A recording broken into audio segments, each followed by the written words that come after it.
Hi, welcome to Season 2, Episode 4 of Everyday NLP Bites. If you haven't been watching or listening to any of the earlier podcasts, my name is Florence Madden. I'm an NLP trainer and coach based in Cumbria in the north of England, and also the author of two books. The first is The Intention Impact Conundrum, a book that I wrote based on a course that I run in the Lake District. And the second is Everyday NLP, a book that I co-wrote with my friend and associate Eleni Sarantanou. And that forms the pre-course reading for our NLP courses. In this season of podcasts, I am focusing on the presuppositions of NLP, sometimes referred to as resourceful beliefs or even as attitudes. And when we take these beliefs or attitudes on board, it shifts our behaviour and how we speak to other people and perhaps also about ourselves. And that therefore changes the outcomes that we achieve. In the first two, I think I mentioned that certainly the one in episode 2, I thought, well, this is quite a challenge to take on board. And in this episode, here comes some more challenge. I'm looking at two in particular. And the first of these is that structures we see in others mirror structures in ourselves. And the second is perception is projection. Now, a lot of people see these as interchangeable. I see some slight differences. But I'm going to start by focusing on that first one, that structures we see in others mirror structures in ourselves. That's quite a tough message to accept, that somehow, particularly if it's not particularly good behaviour, the behaviour that we see in other people might in some way be telling us something about ourselves. On one occasion, I had a delegate on a course, and before we even got to it, he was reading it because it was up on the wall. And if you're watching this podcast as opposing to listen to it, then you'll see that behind me on the wall are these presuppositions. And he really started to challenge this and say, well, I don't accept that. And we talked about it. And I said, well, look, just think about it and what that might mean and what the benefits might be of thinking that way.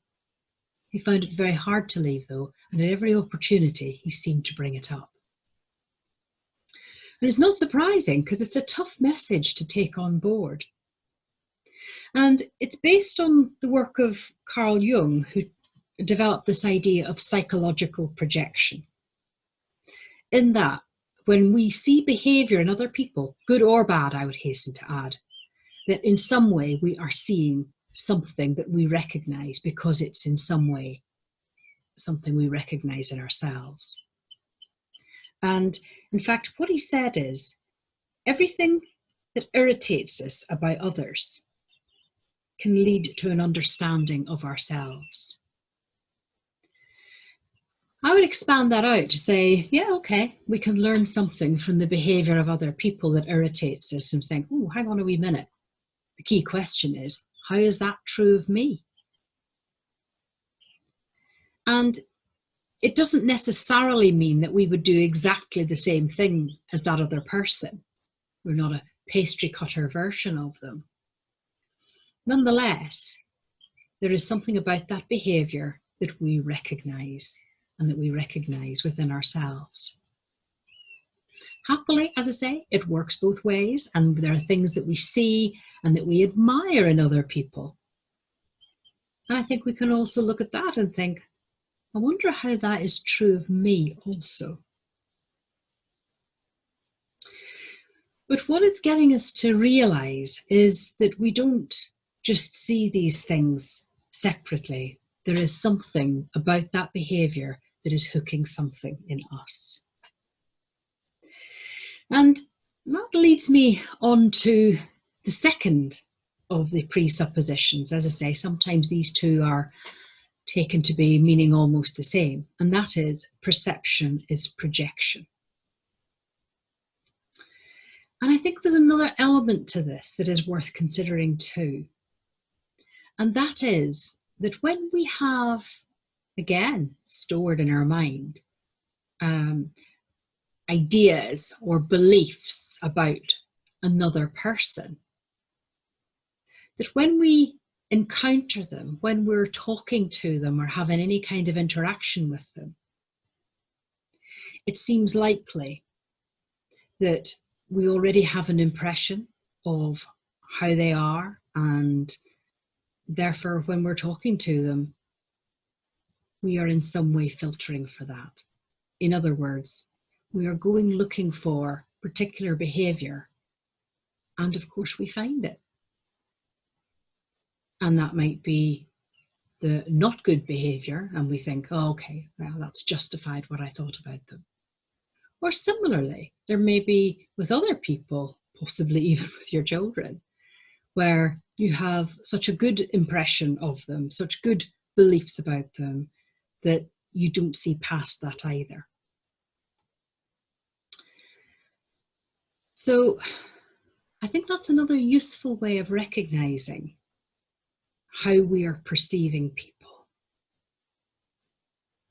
that we might be projecting onto them what we already believe about them. I was privileged a few years ago to be part of a session that Frank Pucelik ran at the NLP International Conference.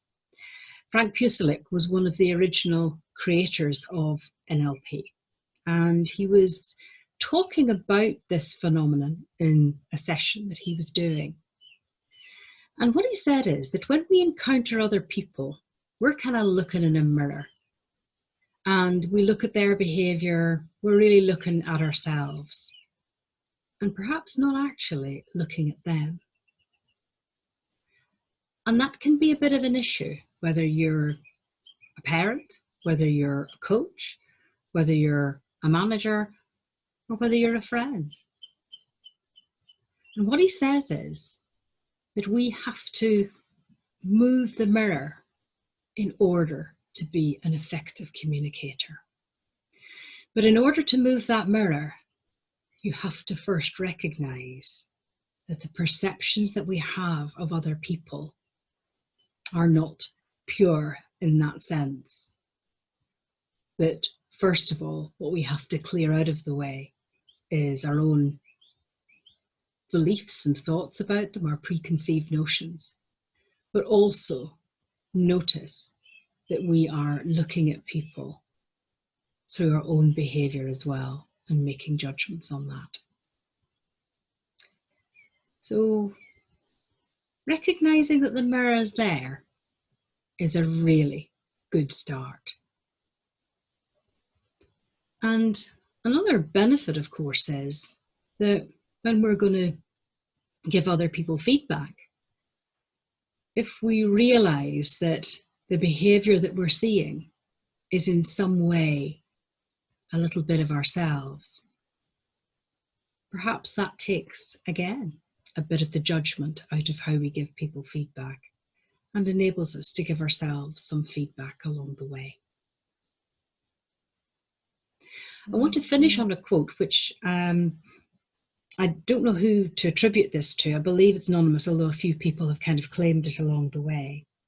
But I think it kind of sums things up rather nicely. Your perception of me is a reflection of you.